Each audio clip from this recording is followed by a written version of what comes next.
La huella de la piel.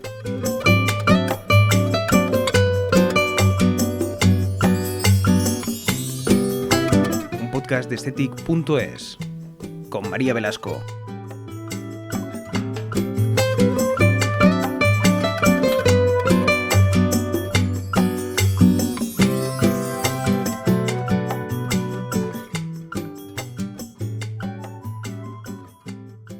Durante años, la salud sexual femenina ha sido un tema silenciado y limitado a la reproducción o vinculado únicamente al deseo. Pero la realidad es que el bienestar íntimo es una parte esencial de la salud global de las mujeres. Y por eso en este episodio de La huella de la piel vamos a hablar con la doctora Marta Sánchez Dehesa, ginecóloga especializada en salud femenina integral, sobre cómo abordar la salud sexual desde una mirada médica, regenerativa y sobre todo sin tabúes. Además vamos a explorar una tendencia algo innovadora junto con otros tratamientos que nos contará la doctora, pero es el uso de los neuromoduladores en el área genital femenina. Una técnica que nos busca ayudar la calidad de vida de las mujeres en muchas etapas de la vida. Más allá de ir al ginecólogo, cuando te quedas embarazada o cuando tienes algún problema serio, a través de esta charla con Marta vamos a tomar conciencia de la importancia de la salud sexual. Bienvenida, Marta. Hola, buenos días.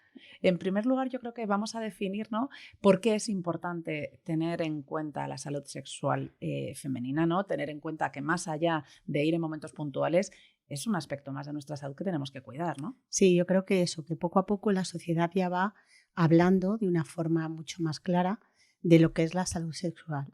Hasta hace muy poco, toda la parte de sexualidad era un tabú, daba vergüenza y la gente normalizaba ciertas cosas como el dolor en las relaciones o no querer tener más relaciones. Creían que eso era lo normal, se callaban y punto. Entonces, poco a poco se están abriendo nuevos caminos para que no se normalice eso, sino que a las pacientes se les pueda explicar que la sexualidad existe en todas las etapas y que hay que cuidarla porque es parte de nuestra vida. Claro, es que muchas veces, más allá de ese deseo, ¿no?, o de hablar del sexo en sí, es una parte de salud, ¿no? Perdón, puede ser que haya un dolor, pero porque hay otra cosa detrás, ¿no? Es decir, quitarnos el miedo a hablar de todas estas cosas porque detrás de todo está nuestra salud, ¿verdad? Sí, cada vez más hay divulgación, pero también entre nosotros. O sea, todos los ginecólogos debemos estar preparados para que cuando una paciente entre a la consulta exploremos bien los genitales, no solo la vagina, o sea, lo que es la vulva, porque esa vulva al final puede darnos información sobre algo que está pasando o que la paciente no se atreve a contar. Es verdad que somos un poco sacerdotes y nos cuentan en privado muchas cosas y gracias a que la comunicación entre la paciente y el ginecólogo es cada vez mayor, podemos solucionar todos estos problemas. Se acerca precisamente el Día Mundial de la Salud Sexual, que es el 14 de febrero, y más allá de San Valentín también está esta fecha señalada en el calendario para vosotros, ¿no?, los ginecólogos. Hablamos de esos tabúes que las mujeres tienen en la consulta y precisamente muchas veces gracias a desterrarlos se consigue poner solución a muchos problemas. ¿Cuáles son las principales preocupaciones de las mujeres que os llegan a consulta en este sentido? Bueno, lo primero es que la gente cree que solo le ocurre a personas mayores, no es cierto. O sea, nosotros podemos encontrar problemas en las relaciones sexuales a cualquier edad. Problemas a nivel de atrofia vaginal, el famoso líquen, que creo que hablaremos un poquito luego, que también pensamos que es algo que ocurre en la menopausia, pues no. Ocurre en edades más tempranas y que encontramos mujeres jóvenes con un líquen que tenemos que diagnosticar y que tenemos que tratar. Y es uno de los mayores tabúes, o sea, ocurre solo en gente mayor. La gente mayor ya no tiene que tener relaciones, es otro tabú que tampoco es real, sino que hay que tratarlo para que sean plenas, van cambiando a lo largo de la vida, pero no tienen por qué ser menos satisfactorias que cuando eres jovencito. Y bueno, fundamentalmente eso. Y luego, si hablamos también de patologías un poco más relacionadas con la salud sexual, con problemas de salud que sí que pueden aparecer, ¿cuáles serían? ¿Cuáles destacarías? Bueno, se habla mucho de estética vaginal, pero yo creo que no es una definición correcta. No es que la vulva tenga que ser estética. Por ejemplo, los labios internos o labios menores muchas veces son grandes, son aberrantes. Y entonces voy a hacer una labioplastia por estética. No. Encontramos muchas mujeres que pueden tener un problema a nivel de esos labios, que son muy grandes, que les pueden producir complejos, pero que también pueden producirle problemas en su día a día, por ejemplo, a la hora de ponerse un bikini, a la hora de montar en bici o a la hora de sentarse. Pues todo ese tipo de problemas también hay que intentar solucionarlos para que la paciente, si tiene que hacerse una cirugía sobre esa zona, sepa qué personas deben hacerlo, porque no todos estamos preparados para hacer eso. La ginecología cada vez se especializa más, y se especializa más por eso, porque hay gente dedicada a eso exclusivamente, que lo va a hacer mucho mejor que cualquier ginecólogo que se dedique a otro área. Y luego también pues otro tipo de patología, pues el líquen igual. A ver, todo eso está más o menos incorporado en especialistas en eso, en estética vaginal, pero no es estética vaginal, claro. Es funcionalidad a nivel genital. Claro, muchas veces, por ejemplo, cuando hablamos del tema de las labioplastias, suelen venir muchas veces desencadenadas después de los embarazos, ¿no? Al final, bueno, pues si ha habido un parto vaginal, pues eso al final sufre sus modificaciones, ¿no? Y hay mujeres, pues, no, pues que no están cómodas, que no están a gusto, ya no solo, como decías tú, de forma estética, sino, oye, en el día a día están incómodos. ¿Todos esos tratamientos necesariamente tienen que pasar por quirófano? Que habrá muchos que digan, mira, me quedo como estoy con tal de no meterme ahí. ¿O hay más tratamientos que puedan Bueno, en el caso de que el labio menor sea muy grande, lo que hay que ver es la clínica que presenta la paciente. O sea, bueno, hay veces que la paciente decide hacer eso de forma estética, pero es verdad que hay niñas o chicas jóvenes que también encontramos con esos labios menores muy, muy grandes. Entonces, si produce molestias, si produce dolor en las relaciones sexuales, que estamos hablando de sexualidad, pues esos labios muchas veces hace que haya más dolor, produce más infecciones, produce más candidiasis. O sea, sí que hay que valorar, a lo mejor hacer una pequeña resección, que ya no se hace, o la gente que está más especializada en esto, con cirugía tradicional, sino mediante el láser vaginal, y tiene unos resultados estupendos. La paciente se va a sentir mucho más segura, y mucho más segura desde el punto de vista sexual, porque se acomplejan de eso y van a tener una calidad de vida mucho mayor que a lo mejor ponerte neuromoduladores en la cara. Lo que pasa que es algo que está escondido y no hablamos de ello tan libremente. Claro. Antes de pasar a hablar de los tratamientos más profundamente, me gustaría saber si has notado como precisamente cada vez hay personas más jóvenes que dicen, oye, mira, yo tengo un problema y voy a ponerle solución. ¿Notas precisamente que eso también ha conllevado a que se hable más de esto y que de estos problemas y que la gente no se los guarde tanto? Que los jóvenes es cierto que dicen, oye, yo tengo un problema, voy al médico y se lo cuento, y a lo mejor la gente más mayor todavía sigue siendo un poco más retraída. Bueno, yo tengo hijos jóvenes, entonces es verdad que hablan de una forma mucho más libre. A mí me gusta mucho más cómo se comunican ellos que cómo se comunican, bueno, yo o gente un poco más mayor. Hablan más libremente de lo que les pasa, pero no hablan tan libremente con amigos, compañeros. Es algo que llevan por dentro, bueno, pues como el que tiene complejo, pues yo qué sé, de las manos o en los pies, no comentan esos complejos. Dentro de la consulta sí que la gente más joven habla con muchísima más libertad de este tipo de problemas, y la gente más mayor poco a poco va hablando de esto porque ya no lo está normalizando gracias a vosotros. O sea, creo que todo lo que vosotros difundís, los periodistas, están ayudando muchísimo al mundo sanitario a abrir un montón de ventanas a gente que estaba con la ventana cerrada porque creía que era la única paciente que le ocurría eso. Claro, yo creo que también está ese cambio a lo mejor generacional, ¿no? Que tú antes pensabas en una mujer de 50 años y la veías, yo pienso en mi abuela cuando tenía 50 años, iba de negro, de luto, ¿no? Una persona mayor, o sea, era como el concepto de abuela. Tú ahora ves a una mujer de 50 años y ni por asomo parece, ¿no? Te viene a la mente esa perspectiva. Entonces, quizá también por esa forma de ser, esta nueva vida que llevamos, que con 50 sigue siendo joven, es posible que también digamos, oye, que yo todavía tengo 50, que me queda mucho, entonces voy a disfrutar, voy a ver cómo puedo solucionar los problemas, ¿no? Para poder seguir teniendo una vida sexual activa o una vida sexual satisfactoria o sin dolores o sin molestias o en la que yo esté a gusto, ¿no?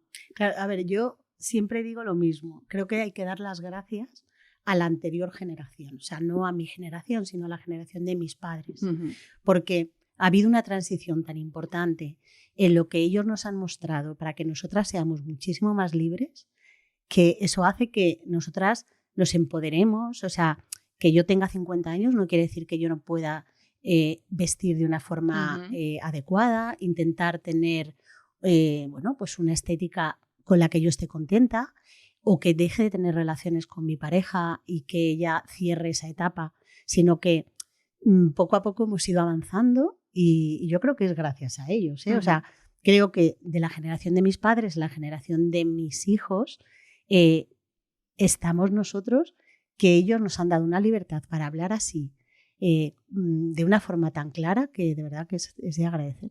Uno de los momentos clave de la vida de las mujeres, cuando más cambios se pueden notar, ¿no? Siempre puede haber otros casos, ¿no? Pero lo cierto es que el cambio como más radical es cuando llega la menopausia, ¿no? Ahí es cierto que lo que venimos diciendo, no es lo mismo una mujer que tenía la menopausia hace 20 años que una mujer que le viene la menopausia ahora. ¿Cuáles son esos principales cambios que a nivel sexual se notan, a nivel de salud sexual, notan las mujeres? ¿Y cuáles son las soluciones que tienen? Porque, como hemos dicho antes, soluciones hay. Bueno, yo creo que lo primero es decir, no es solo la menopausia. O sea, una mujer después de un parto puede tener dolor y no es normal tener dolor y hay soluciones para ese dolor. Una mujer después de una relación traumática, pero no traumática porque haya sido algo como una violación, sino una relación que no ha sido correcta, puede tener dolor crónico o la menopausia. O sea, en la perimenopausia y la menopausia hay una bajada hormonal, hay una bajada en los estrógenos, en la progesterona, en la testosterona, o sea, una serie de hormonas que nosotras producimos y que el ovario produce, y va bajando progresivamente y no baja en la menopausia, empieza a bajar previamente. Entonces, toda esa bajada hormonal hace que tengamos un montón de sintomatología, no solo los sofocos. Sí, que es como lo más conocido. Eso es. Sino la sequedad de la piel. Bueno, pues hay una zona, que son la zona de la mucosa, que la falta de estrógenos, la falta de hormonas, hace que poco a poco se seque, se atrofie. Pues como cuando en invierno tus labios se secan porque hace muchísimo frío. Cuando hace mucho frío se secan los labios. Si tú mueves los labios, pues se hacen grietas, pues pasa exactamente lo mismo. O sea, si tú no cuidas esa zona desde el principio, poco a poco va habiendo una atrofia muchísimo más severa y esa atrofia hace que haya muchísima dificultad o imposibilidad en la hora de tener relaciones. Entonces, hay que detectar eso en etapas iniciales. ¿Para qué? Para tratarlo desde lo más sencillo a lo más complejo, que puede llegar hasta ser la cirugía. Claro, porque comentabas, pues eso, un posparto, comentabas una relación traumática, pero bueno, eso puede que no a todas las mujeres les ocurra, pero la menopausia nos llega a todas. Sí. Ahí no hay quien decide, no, yo me libro, no, ahí caemos todas. Hablamos de sequedad y de ahí los sofocos, la sequedad, yo creo que es como lo más conocido. No sé si puede haber otro tipo de patologías que también pueden ocurrir o qué consejos podemos hacer para que en esa perimenopausia empecemos a cuidar nuestra zona y nuestra salud sexual para que cuando de repente nos venga de pleno y esa caída ya sea mucho más acusada, bueno, pues se sobrelleve de mejor manera. Bueno, sí, yo creo que hay una cosa que poco a poco igual vamos logrando solucionar, que es la hormonofobia, o sea, el miedo a las hormonas. A mí me cuesta en cada consulta decir a las pacientes que igual que si el tiroides te falla, hay que tratar con hormona tiroidea, o si el páncreas te falla, hay que usar insulina, pues ¿por qué si el ovario te falla no vas a tratar con hormonas ese fallo ovárico? Porque no nos morimos 3 años después de que falle el ovario. Claro. Vivimos muchos años, entonces la calidad de vida que vamos a tener por ese problema es muy, muy grande. No solo es sofocos, no solo es atrofia vaginal, pues es mayor riesgo de infartos, osteoporosis, fracturas. Bueno, hay miles de sintomatología, irritabilidad, falta de concentración, no te apetece hacer nada, estás enfadada, insomnio, apatía. O sea, si tú metes ahora mismo en ChatGPT qué síntomas te da la menopausia, te va a sacar un listado que es real, o sea, claro, es lo que ocurre. Entonces, jolín, vamos a leernos ese listado y vamos a intentar solucionar todos esos problemas antes de que sean problemas que ya son irreversibles, porque si tú empiezas antes de la menopausia ya a tratar, vas a tener muchos más beneficios que si con 70 años pretendes usar hormonas. Ya claro, lo que tienes que hacer es paliar toda la sintomatología que se ha producido por esa falta de hormonas. Entonces, si lo tratamos precozmente, pues vamos a enlentecer ese envejecimiento. Me parece súper interesante porque al final lo que deriva de un problema de salud sexual que a alguien le puede parecer algo banal o algo anecdótico, ¿no? Bueno, pues tengo una molestia, tengo una sequedad vaginal, puede derivar en problemas de salud muy serios, ¿no? Como acabas de decir, como la osteoporosis o como cualquier otra de las afectaciones, por ejemplo, al corazón. Entonces, ese miedo también de hablarlo, porque oye, mira, es que puede derivar en algo peor, y ese miedo también de medicarte, ¿no? Pues igual que si tienes el colesterol alto y te dan una pastilla, pues también todos concienciarnos un poco de que si tienes un problema de salud sexual, vamos a intentar también ponerle remedio, ¿no? Yo creo que sí, que mucha gente sigue confiando en la amiga y igual que yo no confío en mi amiga cuando me habla de cómo arreglar un coche, ve a especialistas. O sea, no confíes en que tu amiga diga que eso es peligroso, que aumenta el riesgo de cáncer de mama. O sea, es verdad que hubo un estudio que hizo que frenáramos en seco frente al tratamiento hormonal porque decía que aumentaba el riesgo de cáncer de mama. Ahora se ha revisado ese estudio, no es un estudio bien diseñado. Entonces, está habiendo modificaciones. De hecho, la Sociedad Española de Ginecología recomienda el tratamiento local. O sea, cada paciente va a necesitar una cosa y hay que tratarla de una forma distinta. Yo siempre digo, igual que a tu amiga le pueden gustar un tipo de pantalones y a ti te pueden gustar, pero te los pones y te quedan horribles, pues con el tema de la salud igual, lo que a uno le funciona, al otro no tiene por qué irle bien, ¿no? Entonces ahí siempre hay que ir a un profesional. Si nos metemos, Marta, de lleno más en tratamientos que están así en auge, ¿no? Decíamos al principio, neuromoduladores. Cuando hablamos de los neuromoduladores nos viene a la cabeza la frente, el rostro, ¿no? Pero de repente nos encontramos con los neuromoduladores vaginales. ¿Qué son? ¿Para qué están indicados? Cuéntanos más. A ver, lo voy a intentar explicar de una forma sencilla para que la gente lo entienda. ¿Para qué se utilizan? Si el músculo en la vagina, en la zona de fuera, se contrae de una forma excesiva porque tiene un estímulo excesivo, ese músculo se contrae por un nervio, ¿vale? Pues lo que hace el neuromodulador es como frenar ese impulso nervioso que está actuando sobre ese músculo, de manera que hace que ese músculo se relaje. Al relajar el músculo ya no tienes esa contracción que tienes a nivel vaginal y al no tener esa contracción, estar más relajado, hace que mejore tu capacidad sexual. Entonces, no te quita la sensibilidad, que es lo que piensa mucha gente, lo que hace es disminuir esa intensidad que hay entre el nervio y el músculo. O sea, el nervio no da tanta corriente. Vale. ¿Para qué estaría indicado? ¿Qué personas dirías, oye, mira, tienes esta molestia, tienes esta sensación o tienes esta inquietud, esta preocupación? Y ahí, para este caso, sí que iría bien este tratamiento. Bueno, para el dolor crónico, el vaginismo, al final el vaginismo lo que hace es, tengo dolor, me contraigo.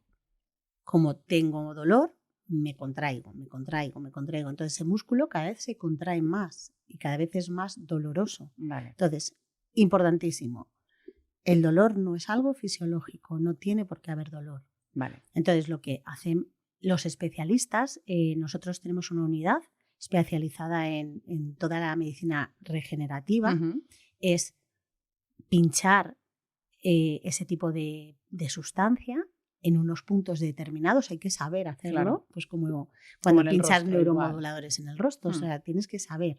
Entonces lo que hace es relajar esa musculatura y hace que la penetración no sea dolorosa. Otra de las preocupaciones, por ejemplo, suele ser la incontinencia, ¿no? Ya no solo pérdida, sino esa sensación de, ay, me hago pis todo el rato, ¿no? O no me aguanto, de repente me vienen las ganas y es que tengo que ir porque no soy capaz de aguantar. Ahí, por ejemplo, ¿qué tratamientos podríamos tener a mano? Igual, no hay que normalizar que me hago pis, no hay que hacerse pis. O sea, eso de soy mayor, tengo incontinencia y no tiene tratamiento, no es verdad. A ver, yo creo que igual hay varios tipos de incontinencia. No es lo mismo una incontinencia leve que una incontinencia grave, pero en cuanto tú tengas una pequeña incontinencia, hay que tratarla. Se trata de muchas maneras. O sea, se puede tratar simplemente con fisioterapia. O sea, hay fisioterapeutas que se dedican exclusivamente a suelo pélvico, que es la gente que debe tratar este tipo de patología, que puede ayudarte a mejorar esas pequeñas pérdidas de incontinencia. El láser vaginal también funciona porque muchas veces la incontinencia se puede producir por atrofia, por sequedad, de lo que hemos hablado antes. Pues el láser lo que produce es unas células nuevas, regeneran colágeno y ese colágeno hace que la parte que sujeta la vagina, la uretra, la vejiga, tenga más sujete mejor. Entonces, el láser en determinados pacientes también pueden ir bien. Hay otros tipos de tratamientos, tratamientos con pastillas. O sea, hay ciertas pastillas específicas para ciertos tipos de incontinencia y en casos severos, bueno, pues se puede recurrir a la cirugía con buenos resultados. O sea, igual, no normalicemos eso y vamos a intentar encontrar soluciones no cuando ya tenga una incontinencia que me impida salir a la calle, sino en cuanto yo note algo, vamos a ir, porque siempre cuando hacemos medicina preventiva o medicina curativa precoz, va muchísimo mejor que cuando ya es algo muy evolucionado. Claro, esto al final es explicar que si te desinfectas una herida al principio se va a curar mucho mejor que si dejas que se infecte durante días y luego pues seguramente la herida sea más fea, te deje más marca, etc. Totalmente. Otra de las cosas que acabas de mencionar, la sequedad. Para la sequedad vaginal, ¿qué hay? Porque muchas mujeres también se preocupan y eso es cierto que quizá ya no tanto solo en la perimenopausia o menopausia, sino desde más jóvenes, ¿no? Que empiezan. ¿Qué posibilidades hay o qué recomendaciones hay? Bueno, igual hablo con las pacientes y le digo, a ver, hidratantes, vamos a usar hidratantes específicas, jabones específicos. O sea, no te sirve cualquier jabón a nivel genital porque el pH de la vagina va cambiando también en edad joven, en edad más adulta o ya cuando somos más mayores. Jabones específicos, hidratantes específicas, o sea, eso es como el escaloncito más bajo. Claro. Pero yo a todas las pacientes digo, ¿te echas hidratantes? ¿Usas hidratantes? No, bueno, pues nada. Digo, ¿te lavas los dientes? No, porque es que se me olvida. Digo, ¿se te olvida lavarte los dientes 3 veces al día? No, cuando comes algo, ¿te lavas los dientes? Sí. Bueno, pues esto es igual. O sea, tienes que tener cuidado en tu zona íntima para que no haya una evolución hacia una atrofia más severa. Empieza por hidratación, una hidratación correcta, con productos adecuados, con jabones adecuados. Hay también tratamientos hormonales locales, o sea, óvulos, cremas, que también en pequeñas atrofias, pequeña sequedad, puede ayudar a lentecer eso. ¿Que no funciona porque ya estás más evolucionada? Bueno, pues el láser vaginal, que ya lleva bastantes años entre nosotros. Al principio no había una evidencia científica suficiente, pero ¿por qué? Pues porque era algo novedoso. O sea, ahora ya sí que se ha demostrado y hay estudios que han sacado muchos de nuestros compañeros que funcione, que va bien, que funciona. El plasma rico en plaquetas, el PRP, que yo creo que habéis oído hablar todos de ellos, ¿cuándo? A los traumatólogos. O sea, los traumatólogos llegan usando el plasma mucho tiempo para infiltrar articulaciones, la rodilla, Bueno, pues en toda la zona genital, si hay una atrofia leve, moderada, funciona. O sea, lo que hace el plasma al final es sangre que tú centrifugas, sacas una parte de esa sangre, que son las plaquetas, que son las que regeneran. Cuando nosotros tenemos una herida, quien va a curar esa herida son las plaquetas. Entonces ellas tienen unos factores de crecimiento que hace que se regenere el tejido. Bueno, pues también es bastante beneficioso. Y luego ya eso, atrofias muy, muy severas con cierres totales de la vagina, que lo vemos. Hay grandes especialistas en cirugía vaginal que son capaces de reconstruir esa vagina para que vuelva a tener una funcionalidad y que no moleste simplemente con sentarte. Claro, esto es muy interesante y volviendo al tema de los cuidados específicos de la zona, muchas veces, me imagino que tú lo habrás oído, Eva, eso es marketing, ¿no? El tener que ponerte otro jabón diferente y es como, oye, ¿no?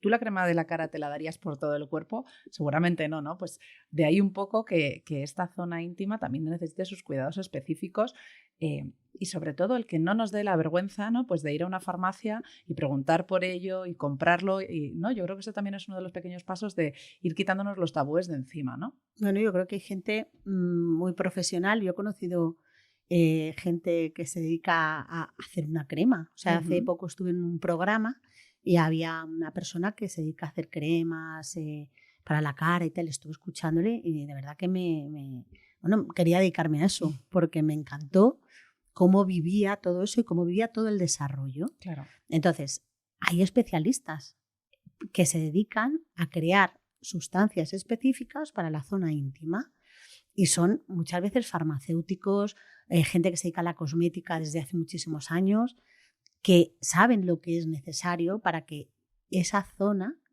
que es una zona bastante sensible, no se dañe por... ayer una paciente dijo, me doy Nivea de bote azul y dije, a ver, que no quiero hablar de marcas comerciales, que puede ir fenomenal para otras partes del cuerpo, pero hombre, a lo mejor no es lo mejor para esa zona de tu cuerpo. Claro. Y luego si pensamos también, Marta, en todas esas mujeres que dicen, bueno, yo es que soy demasiado joven, entonces esto no va conmigo. Entonces, bueno, yo ya iré al ginecólogo porque esto, bueno, pues yo tengo esto desde siempre y porque sí, y son como muy, muy cuadriculadas. ¿Qué les dirías? Bueno, que igual que la regla no tiene que doler, que creo que también estamos todo el día en los medios y gracias a vosotros la regla no tiene que doler, la regla acude al ginecólogo y es verdad que estamos viendo que mucha gente joven viene al ginecólogo porque oyen pues eso, a todos vosotros decir que la regla no tiene por qué doler, pues no tiene que doler poner un tampón o no tiene por qué doler tener relaciones sexuales cuando eres joven. Entonces puede haber algo orgánico, o sea, puede haber algo físico, puede haber un tabique vaginal, puede haber algún problema que haga que por eso te esté molestando poner ese tampón. O puedes tener un líquen, que es una enfermedad autoinmune, que creemos que es en señoras mayores, pero en gente joven también aparece. Entonces, simplemente una revisión ginecológica te puede ayudar a que ese tampón que no puedes poner sea por algo y a explicarte por qué lo estás poniendo así duele y a solucionarlo, porque hay veces que es un tabique vaginal, es un tabique que está en mitad de la vagina y al poner el tampón o al sacarlo, pues claro, tiene muchísimo dolor porque... Bueno, revisar, o sea, ir al especialista, no tener miedo a preguntar. Y viene muy bien que hables justo de la regla, ¿no? Porque yo creo que la salud sexual deberíamos de cuidarla siempre, pero quizá en ese momento en el que a las mujeres les baja por primera vez el periodo, a partir de ahí yo creo que hay que tomar más conciencia todavía, ¿no? Y decir, a partir de ahora hay que cuidarse mucho más las zonas íntimas, ¿no? Porque cuántas chicas jóvenes a lo mejor pues por descuidos más infecciones, ¿no? O que no se lavan bien la zona, o que no se la hidratan bien, o no se la cuidan bien, y van arraigando luego y van arrastrando luego ciertos problemas, ¿no? Entonces un poco la típica pregunta de, ¿pero cuándo empezar a...? ¿Cuándo empezar a cuidar la salud sexual? Bueno, yo creo que desde que inicias con tus relaciones sexuales tienes que empezar a cuidar tu salud sexual y luego creo que antes del inicio tienes que tener información suficiente para ver lo que es la salud sexual, porque creo que todos los jóvenes, igual que he hablado de ellos, que creo que hablan de una forma súper libre, creo que tienen muchísimo más acceso a cierto tipo de contenido que están empezando a normalizar y que no es un contenido real. Entonces, para eso están profesores, padres, especialistas en ginecología, periodistas, para explicar a esa gente que eso no es salud sexual. O sea, que lo que ven en determinadas páginas o en determinados sitios no lo pueden normalizar, no es normal. Y yo creo que ahí empieza la salud sexual, dando información sobre lo que es la sexualidad.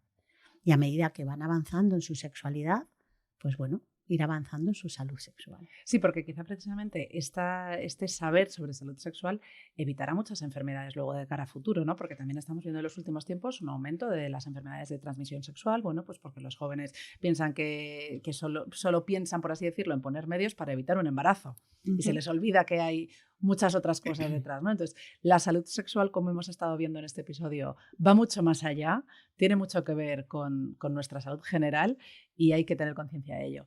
Marta, para finalizar, me gustaría que lanzaras un mensaje con motivo de este Día Mundial de la Salud Sexual a todas las mujeres que nos están escuchando y también a los hombres, porque al final, bueno, pues muchas de estas mujeres estarán con sus parejas al lado escuchando.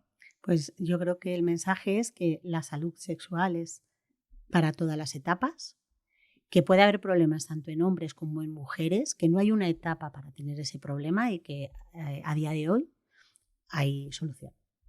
Pues muchísimas gracias, Marta, por acompañarnos en este episodio de La Huella de la Piel. Ha sido un placer. Muchas gracias a vosotros.